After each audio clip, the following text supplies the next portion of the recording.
Welcome back to the Joshin Show. This week we're joined by Davinder Sanghera, aka Spot the Dave. She's talking about how she found her why, what she's passionate about, the headaches of HMOs, and also a rather interesting story about an online stalker and how she dealt with it. I hope you enjoy this week's episode, and remember, we're just Joshin. Okay, so hi guys, welcome back to the Just Joshin Show. This week we're joined by Davinder Sanghera, who's a property investor, social media extraordinaire. So Davinder, on social media, we've got your name here as Spot the Dave. Tell us a little bit about that. So it started off as a joke. So my name's Davinder, which is a unisex name.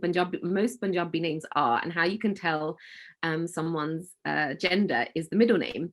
So all Sikh women will have Kaur as the middle name and Singh as for women, and Singh is for men. So I'm Davinder Kaur Sanghera, and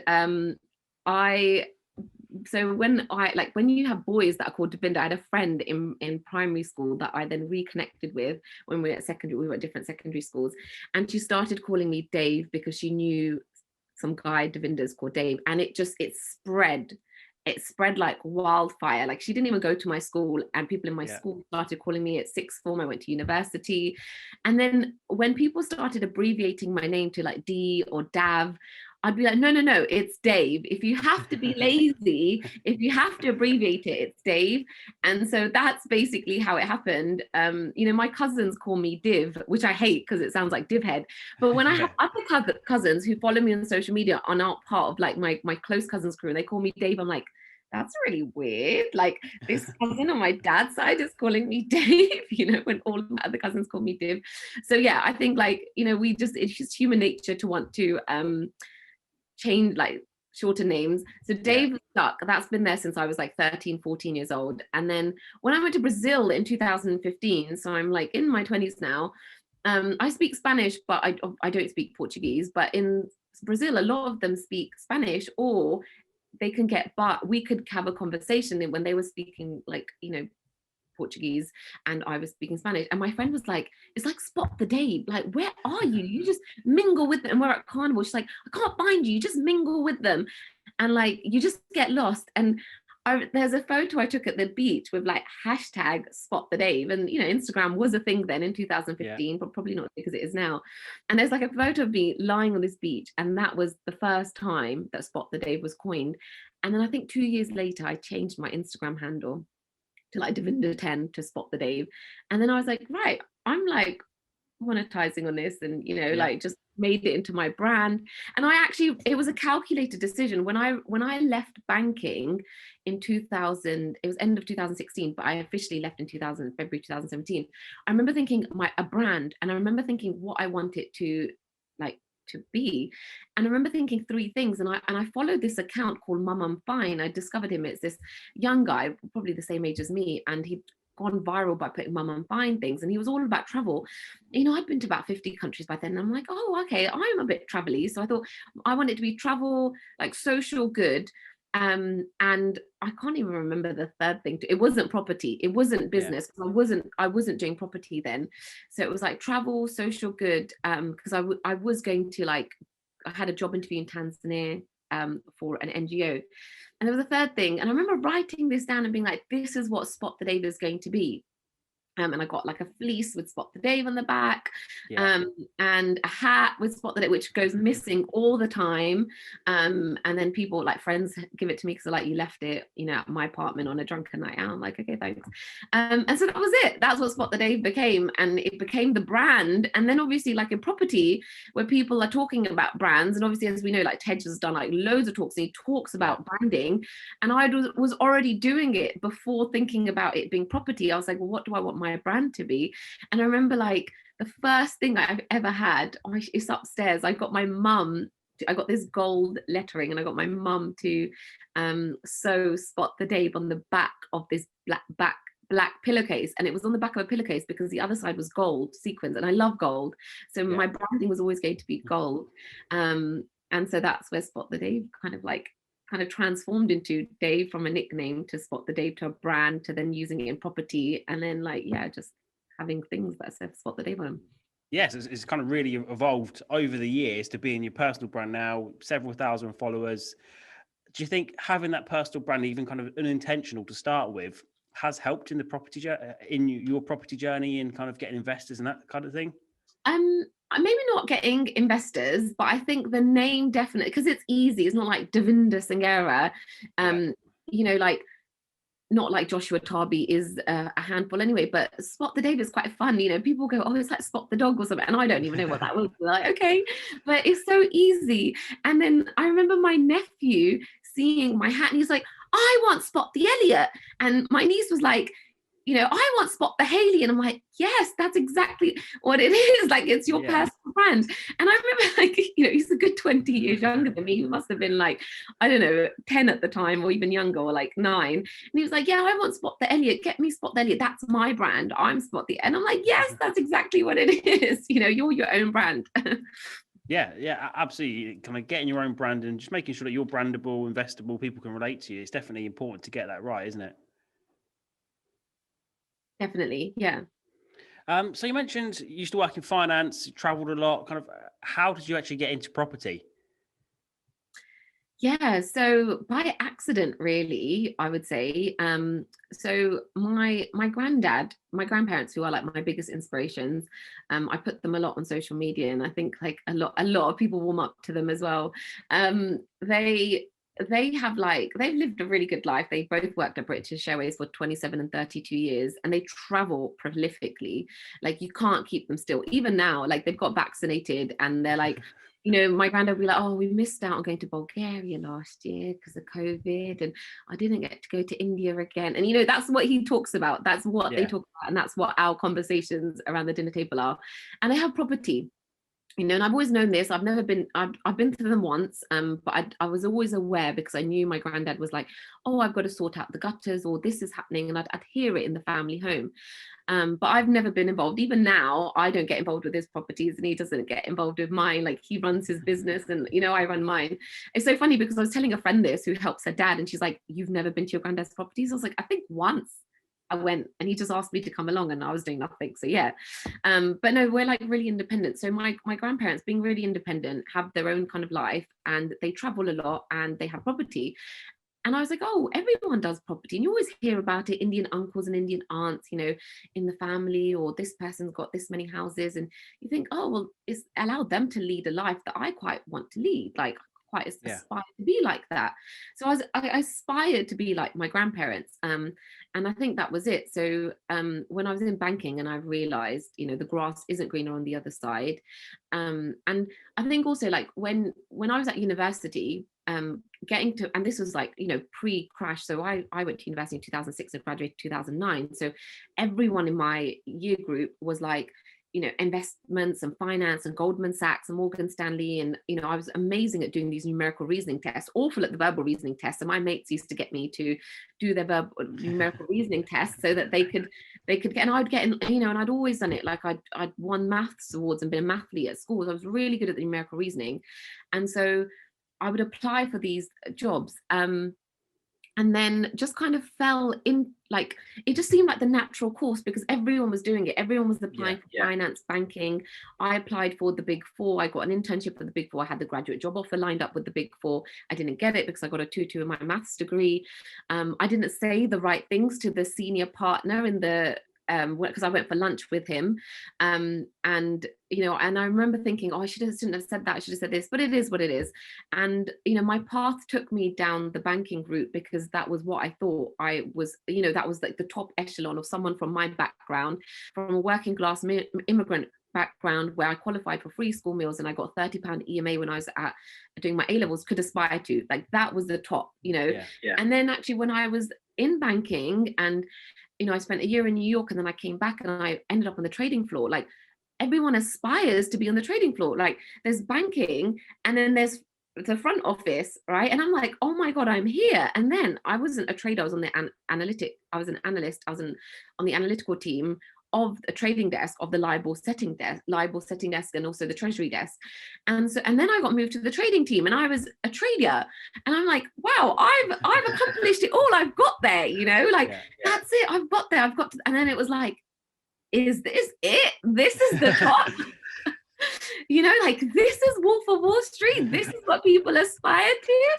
Like, no, you can't be telling me this is it. And I was like, this is so rubbish, this is so shit. And so when I was there, I was like, right, I need to get out, because this is not it, this is not life, and this is not what you aspire to be.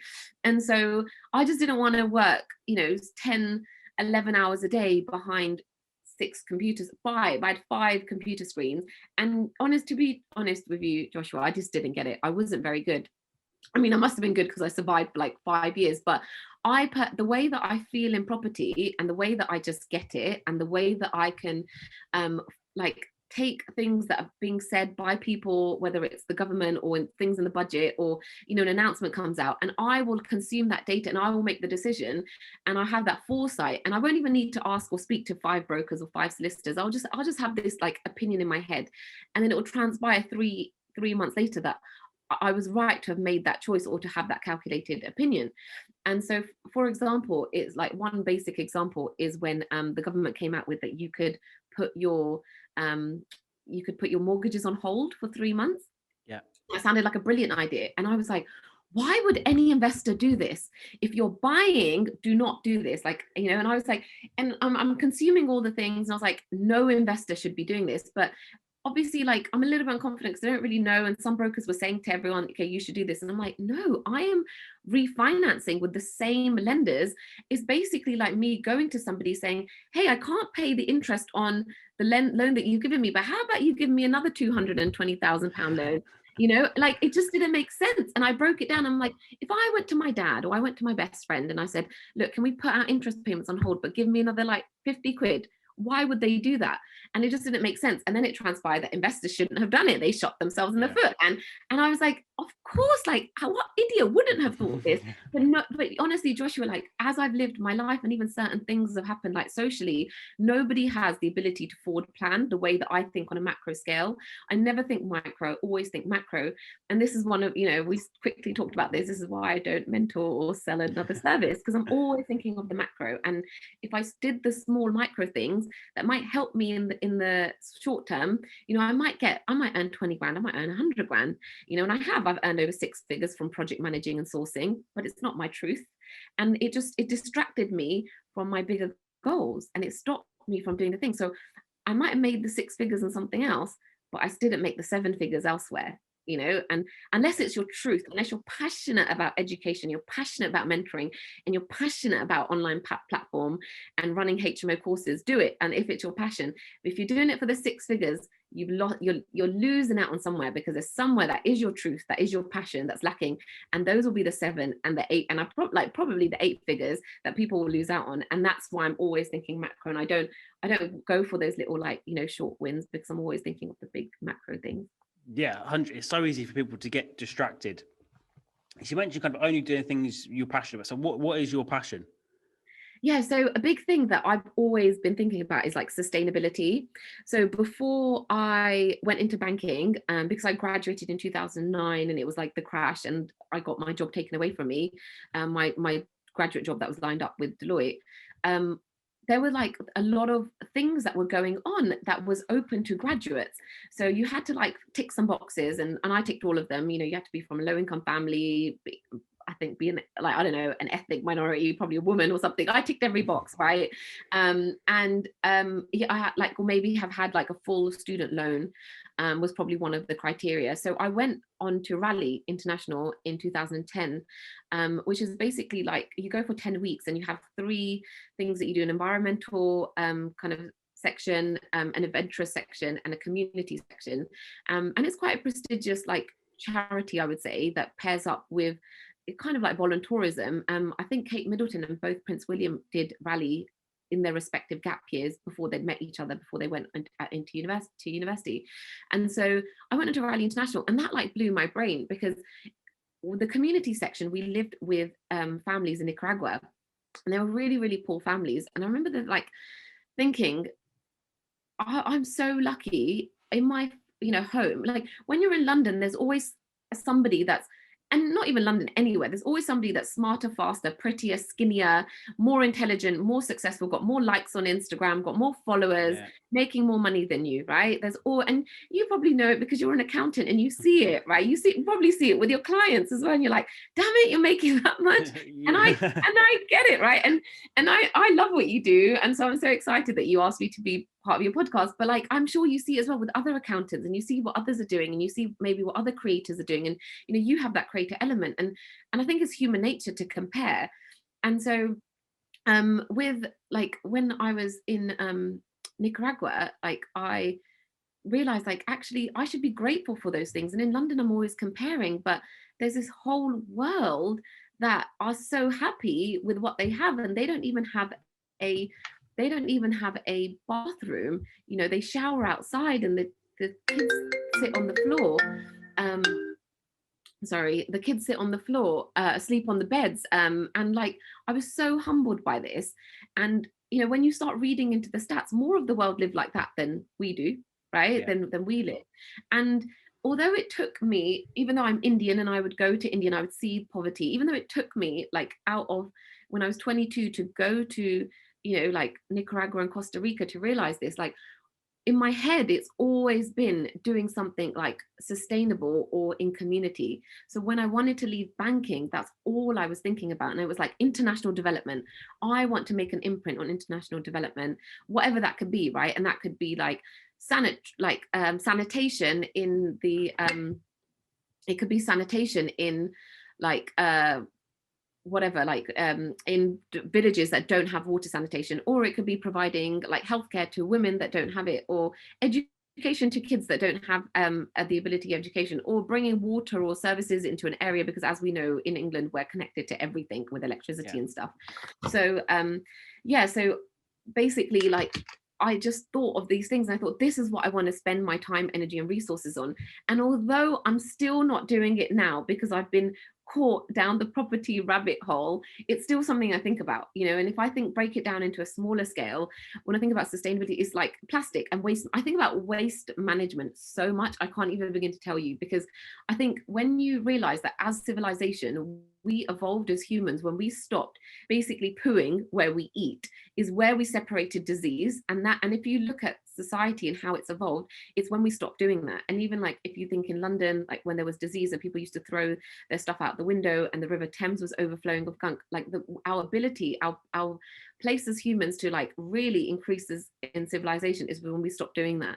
When we stop doing what our basic needs, what animals do. If you look at what a dog does, your pet does, your goldfish do, they poo where they eat, and that's what causes like the disease, and we end up like dying from those. So I think about waste management so much, I can't even begin to tell you, like sewers and everything. And then like when I take it back, like, and personally I think, well, how can I reduce that?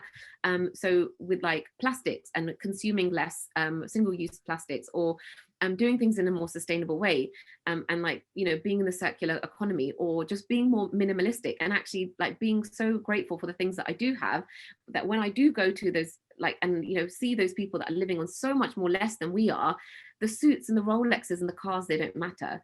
And then when you've crashed cars like I have and written them off, and you've lost every valuable thing or had it stolen, like my MacBook from my car, or mobile phones, and crashed a car, you realize that actually they're all materialistic things. And if you have insurance, you get it all back.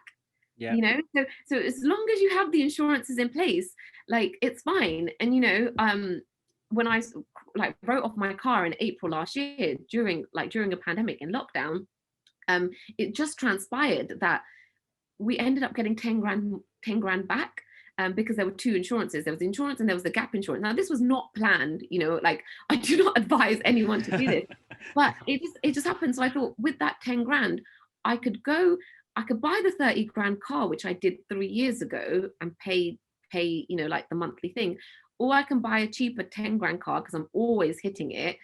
And why don't I just, and I really, really want to buy a Tesla. I want to buy an electric car. I believe in that because again, that's about sustainability. Although it can be argued that the components that like are basically used for a Tesla, contributes to so much carbon emissions. But I also like follow the vision that I think Elon Musk is going down. So that's what I transpired to. And I thought, okay, you could buy the Tesla now, and then you'd have to probably source and project manage, or you can just get a cheaper car and just buy it outright and then just do what you want with your life. And I just made that calculated choice, and I think, and if there's anything that I want to advocate from my social media or influence people to do, it's literally like reuse your stuff. Don't buy expensive things. Stop following social media accounts of influencers where they're selling products, and I nearly fell down that rabbit hole in 2017 when my social media platform was growing a little bit. It grew more because of the travel thing, less on the property stuff. I had a woman from America send me clothes, say, oh, can you, and sign a contract with me to put it on my Instagram account. And I did. I signed her agreement and I got these clothes and I chose whatever I want. And I remember thinking, I don't want my friends to buy this. Not that I did, even though so many people complimented me on the shorts or whatever it was. I was like, no, I want my friends to save their money. I want my friends to come to me and ask me about investments or what they should do or how they should. And I regularly have a friend and I'll go, look, you need to go get out of your overdraft and we need to get into a 0% credit card, but you need to manage your debt. And that's what I want to inspire my friends and my little network to do, not to buy things. I was in Dubai last month and to my friend I was like, yeah, I bought this in 2017, I bought this in 2016, I bought this 2 years ago. And I'm like, honestly, I'm so proud that I'm reusing my clothes and I will advocate it. I've had 3 iPhones in the past 10 years, and I just have a thing where I want to make things last as long as possible. I'm not the consumer type. You'll never see me advocating things. And when I did put up the story about my little scooter, because I saw you have a scooter as well, I felt a little bit like, oh my god, and I felt like I had to say it. I was like, you'll never see me talking about materialistic things, but I've got a scooter, and it's so exciting. But I crashed it. Who crashes a scooter? But yeah, anyway, I digress. So how did you end up crashing the scooter? Because but you go for a pothole or was it a curb? I was just going too fast, too furious for you, Josh. That's all you need. How fast does your scooter actually go? Because mine, I think it goes 15 miles an hour. Yeah, well, I was going at the top speed, probably. I was on the pavement, but I was on a bit which has a cycle path. On an A road, and because I couldn't go onto the road because I'd die, because it's quite a fast A road, and even I cycle as well, and I'm quite a confident cyclist, and I cycle on the road, but I will never cycle on that road because the cars and the lorries, and they're just so fast. And after crashing the scooter, I have cycled, and I think I've got a bit of fear, and I crashed the scooter and I crashed a car as well. Honestly, me and crashing. So I was cycling about a week after the crashing the scooter, and I was going down this road, but on a thing, and the car went past me, and I just screamed, and I was like, ah! And I'm like, okay, get off, go onto the cycle lane, So I think I've got the fear in me a little bit now because I've crashed so many things. I'm yet to crash a bike and have a horrific accident, but yeah, I basically totaled my scooter, and even the guys at the scooter shop were like, oh my god, we've never seen this before. And I was like, yes, some pedestrians and they did. Some pedestrians came out in front of me, and I swerved so I didn't crash out into them. It was like a blind opening where it looked like hedges, and there was basically a black metal pollard, and I went straight into it that's what swiped and broke my scooter in half. But yeah, thankfully you're fine. Scooter's all fixed now, so everything's as good as new. Yeah, I've got a little bruise at the front, which is still there. When I rub my thumb on my lower belly, there's a bit of a lump. So that's the remnant left. But yeah, and my elbow was healing for ages, but it's okay now. And yeah, it cost me £90 to get the scooter repaired, but I've not been on it since I've come back from Dubai. I don't know why. It's here in my office as well. It's right there. But yeah, just been busy with HMOs, I guess. Yeah, so yeah, that follows on nicely. So HMOs, is that your jam? Yes, it has been. Although, everything, the grass isn't greener on the other side. And grass is never green. The grass is never green. It's brown and dirty. Yeah. Right? It's brown and dirty everywhere. That's it. You just got to learn to basically sit in your own brown patch without that green grass. So yeah, no, HMOs. I was drawn into HMOs in 2017 by my property mentor, and also coming to a calculated decision. I bought one investment property, which I bought a buy to let, which is in Wandsworth, West London, which I've had for 5 years now. 5 years, like about a week ago. That's my little baby, and the cash flow from that. I saw, I was doing these property education courses, and they were talking about buy to lets plus £200. Some examples said plus £400, and I was like, I am not doing this. But also because I bought my first property, which like was nearly 500,000, just 50 grand short of 500,000, and I remember thinking how like it took 4 months to in the conveyancing, and how like stressful it was, and I got builders and stuff, and it was stressful because I was also working full time and I had a very stressful job, which then when you take that element away, there was a lot more time and headspace to do the property stuff. But I remember thinking, I'm not going through that one again for £200. If I'm gonna go through that one headache, that conveyancing, it's gonna be for the same cash flow that I got. And that was my thought process of a calculated decision. And I just thought, okay, I have left banking now. I don't have that salary. Okay, I have the cash flow coming in from my Wandsworth property, and that's in my personal name, so it's literally in my pocket. And so I just thought, okay, I need to, my next goal, my next financial freedom goal should be to get my salary back from property as quickly as possible.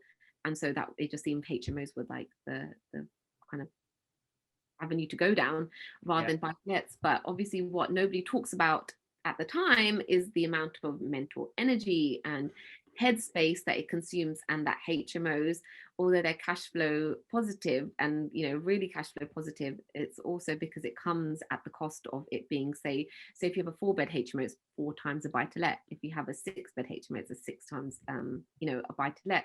Not because 6 times the things go wrong, but there's 6 times the traction of people, so things just get weathered a lot more quickly. And I see that with the amount of times like my friends are dealing with stuff as opposed to like me, or and I've been quite transparent. I've had rats in 2 and mice in 2, so rodents in 4 of my properties, which I've been told is a direct consequence because of COVID. But because I've had like one of my flats for 5 years and it's never had rodents. So yeah, and all of these things are quite taxing, and they do get to me, because I think I want to be a responsible landlord, and I'm the sort of person that deals with things straight away. I literally lose my shit at my letting agent if they don't tell me things, if they don't send me a photo and a video, and I'm like, the stance, send me a photo and a video. Otherwise, I'm not. And I've solved 80% of problems by my letting agent sending me a photo and a video, and I'm like, gosh, if I could just educate you to do that, so you don't need to, come to me, that would be amazing. But of course, not everyone can have the same vision or mindset as you. So I guess if there's another Davinder and I could like train them. Yes, that's what the next generation is there for, right? You see people with their kids, little Davinders, and I'll be educating them and teaching them how to do it. So all of your HMOs are with a letting agent? Yeah. So I'm very much like of being a passive investor, and that's probably why I hate HMOs, because this is my love-hate relationship with property, because they're not passive. So I think I was sold the dream of it being passive. And I think if I wasn't sold that dream, I wouldn't have had that. And I remember even for the first year, Joshua, I was like, oh yeah, like I barely work, I barely do anything, and the money just hits my bank account. I definitely made those comments. If there'd been a podcast at the time, Davinder Sanghera of 2018 said it. But thankfully, I only went on one podcast that year. But no, so they're not passive. If you're sold a dream of passive, it's not passive. But I think if I'd been sold an accurate dream, I would have had that understanding. And that's why I'm kind of like, look, it is taxing. And I think also before in my social media, I used to show the glitzy magazines, and one of my friends, like Kedge, he said to me, you show the highlight reel, you never show this. And we talk privately, and I'm like, this went wrong, that went wrong, and I've had this builder, and he's like, whoa, you've been through so much, why aren't you talking about this? And it was like from a place of insecurity. And then I started seeing what he was doing. And then I just started sharing the pain. And as I've started sharing the pain, people don't want the pain. They don't want the HMO. So they've stopped copying me, and they've stopped being the copycat investors.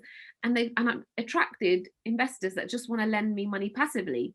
Yeah. And I've started attracting the right people by being real. Whereas before I was going through all the headache, but I wasn't talking about it. You never saw me like, oh, Davinder's going through this drama. You never saw me talking about the rats on the road. And I just thought it was part of like the business. And I think like I'm quite a resilient person, and quite relentless. So I think like you just deal with stuff, and Yeah. as you run a business, and like as an accountant, like you're probably dealing with so much stuff and you're running a business that you forget that some of the things that you do day to day are actually really, really difficult.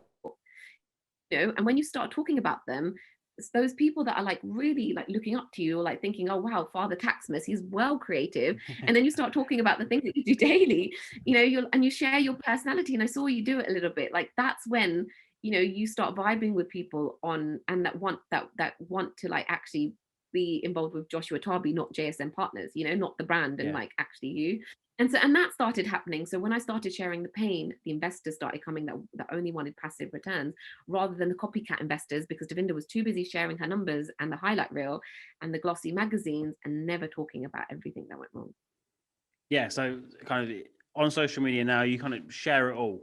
I saw, I think it was on one of your posts, you did have some trouble on social media and it's not always gone to plan.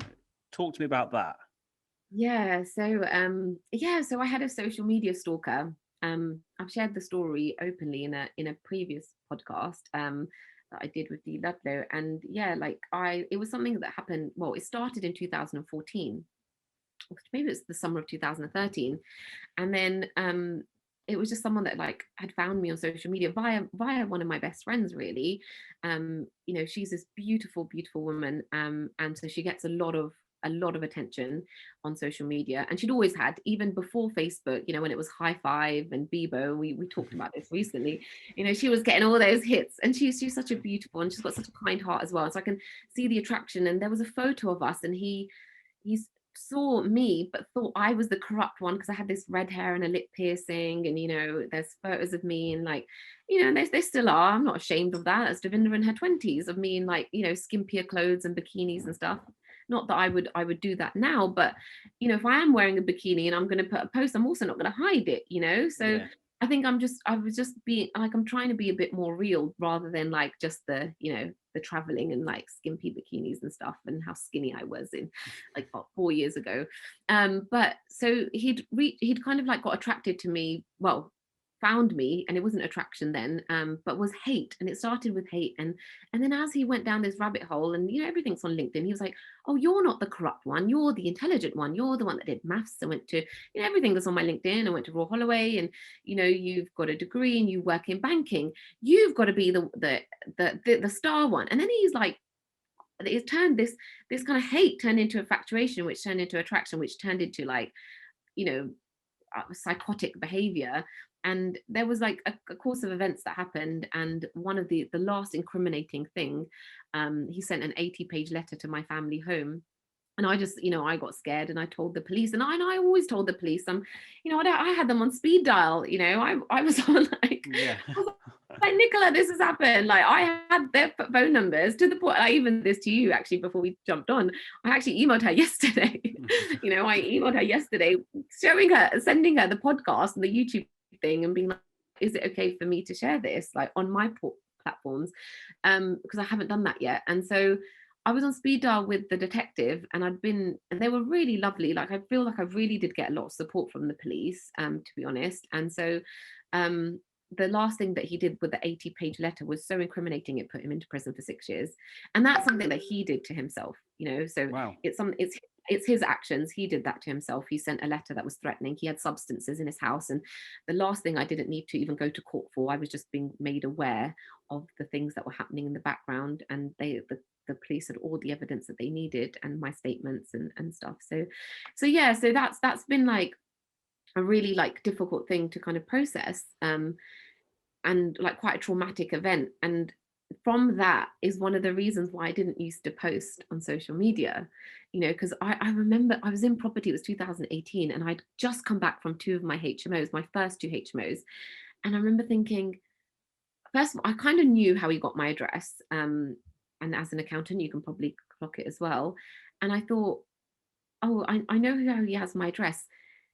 he'll know I have proper, he'll come after me, you know, and like you're so like, it's also like this innocent thing, or he'll come after my wealth, or he'll come after my HMOs, he'll know I've got this.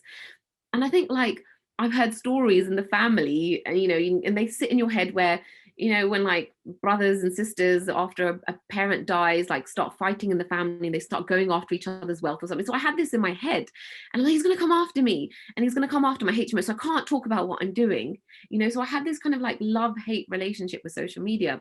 A part of me wanted to share my truth and what I was doing, but I was really scared because I thought it's only going to attract the negativity, because I'd only ever attracted negativity when I was, you know, putting things on social media. You know, so apart from that, oh yeah, you look good, or fire emoji, rocket emoji, or whatever. You know? When I was actually doing something of substance, of value, and not just, you know, traveling around and like, hey, look at me in like a bikini, or look how like, you know, skinny I am. It was like when I was doing something of substance, I was scared to share it because I had this social media stalker. So I've got this love-hate relationship with social media. Yeah, so But is that, I suppose now that's kind of almost flipping as you kind of realize that, you know, there are downsides to social media and people need to be aware of that. yeah. But you're trying to put the safeguards in place so you can kind of share stuff that's helpful to your business and you can share your truth, but do it safely. Yeah, correct, exactly. You know, I've met a lot of people. We've connected from social media. I've connected with a lot of property people from social media, and who are now, you know, I would say my friends. And it's just an avenue to see what someone's like. And actually, when you then connect with them and have a conversation, you then realize whether they're real or not. So definitely. But and a thing that I think about a lot now, as well as the sustainability and the waste management, because I think about those things a lot, and property. And the other thing I think about is now, as I'm like getting older and I'm in my 30s, is like the next generation. And I think like this has happened to me, but how can I make it better, or how can I make sure that my kids don't have that, you know? And so I don't know what the answer is. You know, like, do we stop our kids from having social media until they're 18 years old? I don't think that's the right answer either. But I think, like, I want, you know, I had a conversation with a friend and she said, um, there's a direct link when kids are lacking something, that's when they go to social media. You know, those kids that are like YouTube superstars or whatever. And it's the introverts, or it's the ones that like actually have something lacking. Whereas if you, and she was like, as a parent, if I fill my kids with so much love and so much attention and keep them so busy with playing activities, they won't have time for TV and Yeah. social media and stuff, that they are filled, their life is filled with so much things. And you know, and I genuinely believe this. I genuinely think this. You know, I filled my time and my days when I was at school by playing so much sports. I competed, I ran for my borough in, you know, for running, for cross country.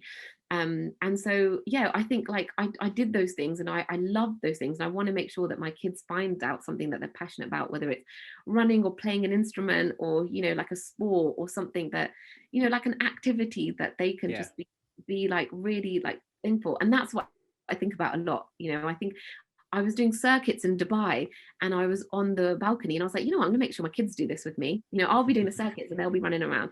And I've done it all throughout my 20s with my niece and nephew. When they've been round, we've gone out cycling and for walks, and I'll come home to my family home, and I'm like, what are you guys doing? What have you been doing all day? And they're like, watching TV. I'm like, no, come on, we're going to the park, let's go. You know, and I just think it's so good for kids to exert energy. But when they're like, as they've grown up and they're just watching these like YouTube people playing games, I'm like, you should be playing the games, you know, you should be Yeah. riding a bike and, you know, doing all those things that obviously, like, well, I definitely did as a kid. I know you're a lot younger than me. But yeah. Yes. So, you know, you've clearly kind of found your passion. What tips do you have for other people that maybe don't know what they're passionate about? They're kind of muddling through life. What advice and tips do you have for them?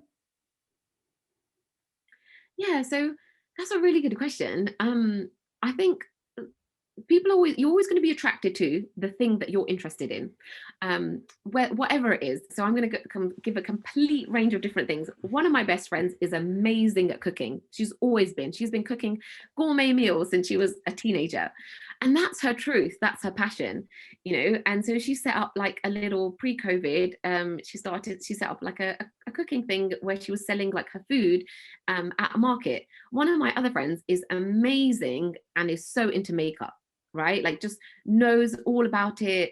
Like, just, you know, I spend like £200 a year on skincare and makeup. Some of my friends spend into the grands, right? Like, and I literally, like, my makeup bag is so tiny, is like, it's hilarious. And like whereas one of my friends knows so much about makeup, and one of my friends is really into clothes and, like, you know, like likes that.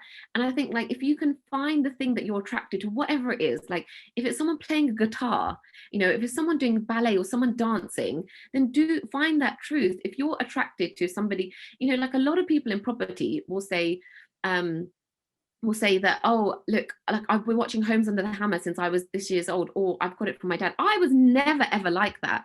I've started watching Homes Under the Hammer in my 30s, you know. I've never been like this. Like, I've never had that kind of, but I love the creativity that it gives me. I love the before and after.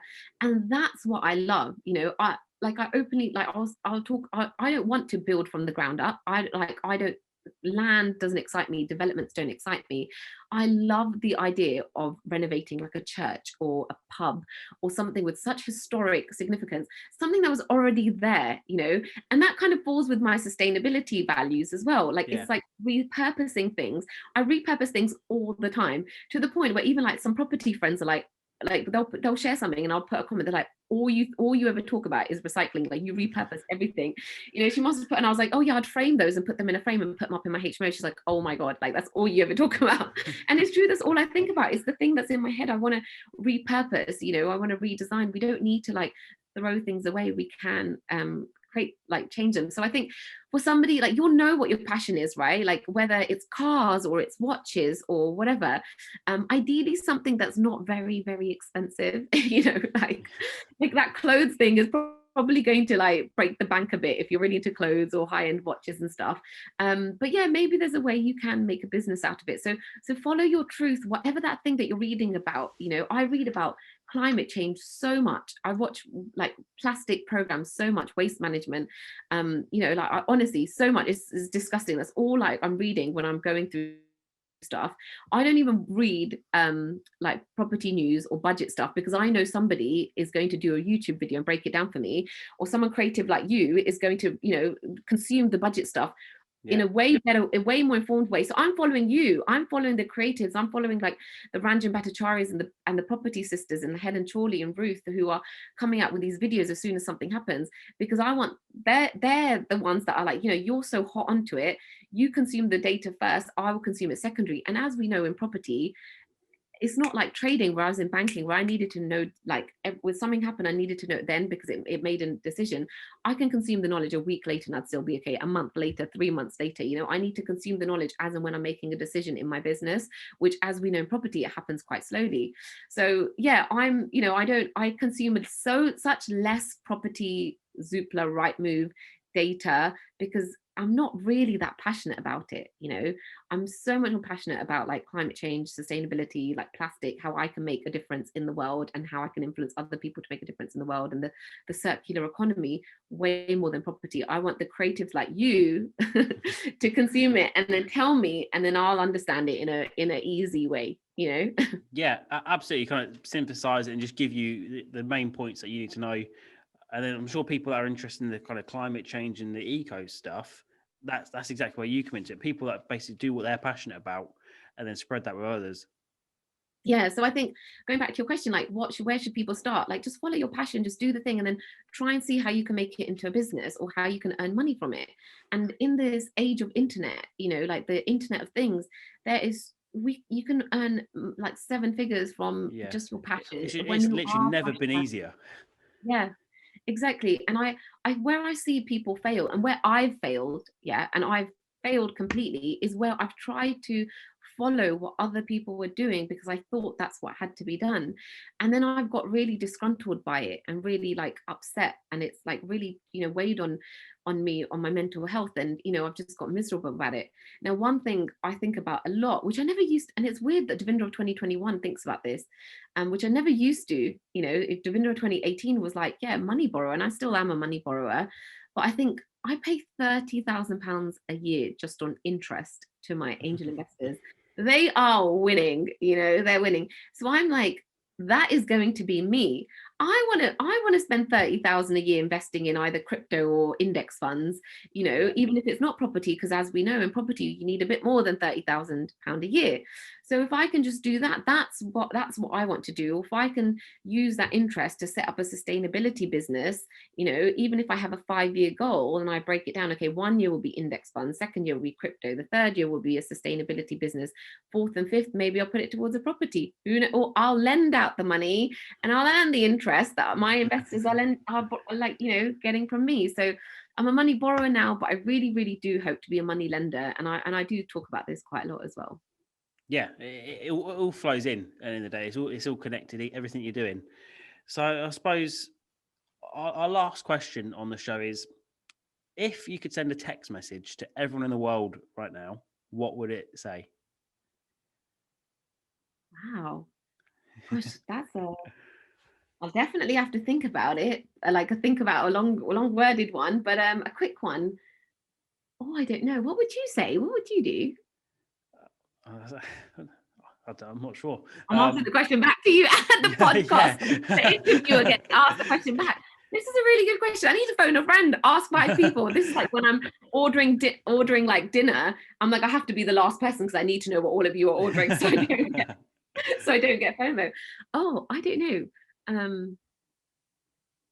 I would probably just say be consistent. That's, no matter what you're doing, you just got to be consistent. If you want results, you want to kind of fulfill your dreams, be consistent. Mine would be more like just stop caring what other people think. Yeah.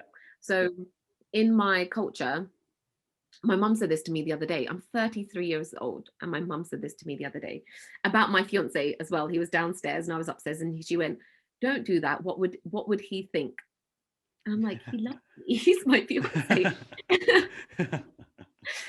And so in Punjabi is loki ki kahoge, like what will people, it technically translates to what will people say.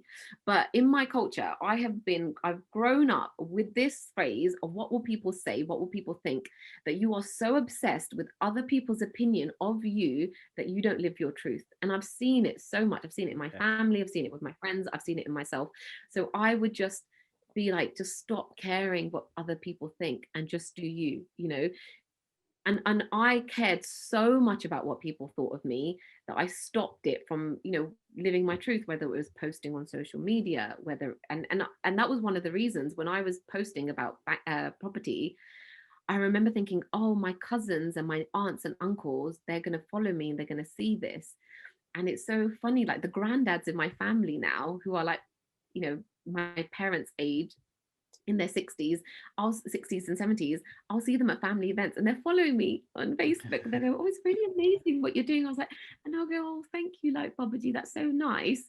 And I was really afraid, I was really like afraid to share it because I thought, you would think like I thought people would think bad of me, or Yeah. and it is, I think it's ingrained into, and it's definitely limited in beliefs that my parents had brought onto me, where it's like, oh, stop talking, stop shouting from the rooftops what you're doing, which is very different, like culturally, to English society, where it's like you tell people what you're doing, especially in property, like tell people. So ashamed and embarrassed, and really like had my parents limiting beliefs that I shouldn't tell people what I'm doing. But actually, when you do tell people, they want to know more about it and they inquire and they're more inquisitive. So I think my text would be like if you just live your truth and just don't care what other people think. When you're lying on your deathbed, that is the thing that you'll regret. Yeah. And the other thing comes to time and money. Can I do 2 text messages? Yeah, we've got enough credit for 2. Okay, cool. I've got enough. Okay, I've got some more pennies in the account. My other thing would be like focus on time, not money. Whenever, like, one of the things that I did in banking before I left, like I would talk to like the senior bankers and the senior traders, be like, what do you regret? And when you ask people what you regret, at the end, when they're so disillusioned with like the job, they'd go, "I regret the times when I spent in the office when I didn't go to my daughter's play, or I didn't come home early enough." And then they start going home early when they're in their 50s, just about when they're about to retire, and they go like, so what? I made an extra, my bonus was like 20, 30K more, but I missed out on the other things. Nobody regrets money. Everybody regrets time.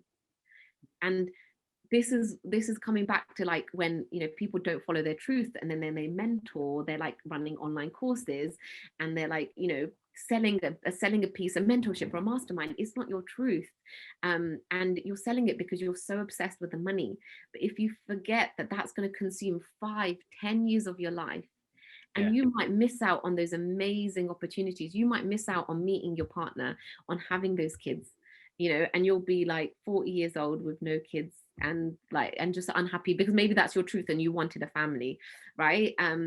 And people regret time more than they regret money. And it's so funny, like I had somebody the other day say to me, and I have to share this story, sorry, that's my text message, but I have to share this story. So I'm saying sorry, but it's a good one, I promise. I was helping my fiance move out of his flat, and the like someone had said, he'd like, this guy had he's got a new job offer where he's doubling his salary, and which is amazing, and he works in like finance and stuff, and like, you know, for an energy company. And he's like, yeah, but I'm gonna have no time and no weekends. And I see how hard he's working now, and how much of his time. And I did that, right? I was in banking, I did that, and I see how you can become a slave to the job, a slave to the money, and it's to money. We become slaves to money. Everyone becomes slaves to money. And I always ask people the question: if you had your salary right now of what you're earning, but you had and you didn't have to go to your job, what would you do? You have your salary. So it's not like you're earning 100 grand a year if your salary is 50, or you've got £1 million in the bank. No, you've got your salary, but you've got your time back. What are you doing with your time? And this is what I questioned a lot when I was leaving banking. And I was like, okay, I've got another secondary income. It's not my banking salary, but it's still something. What am I doing with my time? I'm definitely not doing banking.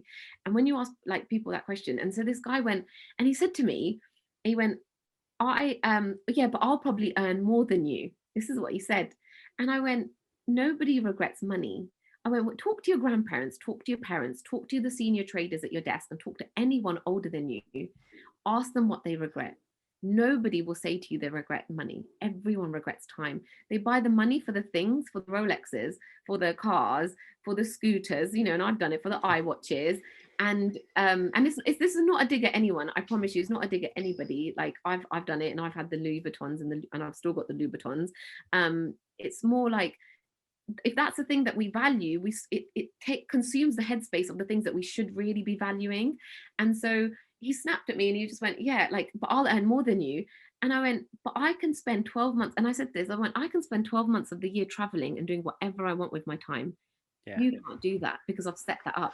And I was talking about investments, and I was talking about, you know, index funds, because I don't really know a lot about them. And I was talking about crypto because I don't really know a lot about them, but the little bit that I do know, and I was like, and he was like, yeah, but you need a lot of money to invest. And I was like, no, not really. You could just start small. You know, and it comes to, when I bought my first property, I started small. It starts with £10, it starts with £100, it starts with £1,000, you know, and slowly you build up those habits, that then you've got that pot, so you can buy that £500,000 property. It doesn't start with £500,000 instantly, you know, as we know, it starts with those small habits. So I just thought that was really interesting how he snapped back, and he was like, but I can earn more than you.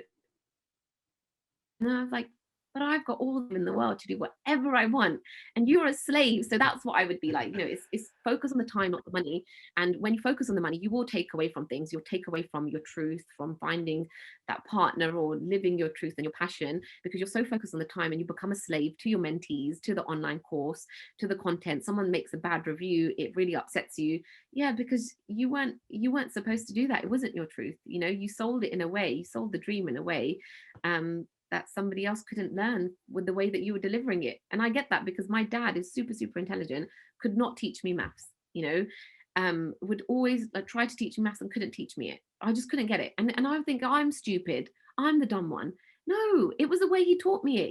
It wasn't right. And I say this to everyone when I'm like with my VAs, you know, you should be able to, if I haven't explained something to you and you haven't understood it, it's my fault. I need to explain it. I should be able to explain something well enough that you get it the first time. If you don't, it's my fault.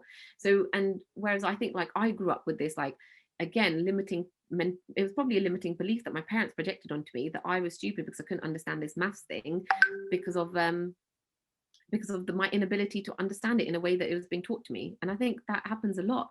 You get people that are super, super smart and super, super intelligent and super amazing at what they're doing. They're trying to teach, but they're trying to teach in a way that they consume knowledge, not the way that other people need to learn. Yeah.